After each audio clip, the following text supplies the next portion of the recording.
Heddiw dwi'n mynd i siarad efo chi am sut mae'r amser gachu dioddef Covid-19 ma di ysbrydoli fi, really, i hunan wella. Ers rhai blynyddoedd wan dwi di neglectio cerddoriaeth, achos bod fi'n gweithio, yn mynd allan o weekends, colli'n hyn, really. Ond rwan bod fi amser, dwi eisiau gael digon o cerddoriaeth. A heb chwarae'r violins na'n byd o rywun sydd wedi diodda o problemau meddwl iechyd, a swn i'n ifanc, rili. Peth gorau nes i oedd pigo fyny'r gitar, a sgwennu lawr sut o'n i'n deimlo yn hytrach cadw fe fewn.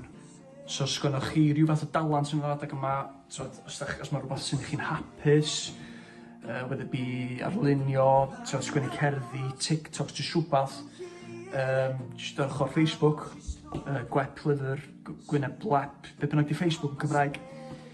A os ti di llwyddo wneud un person yn hapus, then mae'n win. Mae'n hawdd i fi achos mae mam yn licio bob dim dwi'n rhaid ar social media. Diolch mam. A fel i'n deud, pigo fyny'r gitar a sgwennu lot rwan. Yn yr amser yma dwi rioed i teimlo mor inspired, dwi'n meddwl. Mae'r page Corona Cymraeg na di bod yn gret. So, dyna chi enghraifft esiampl briliant o wneud pobl teimlo'n hapus.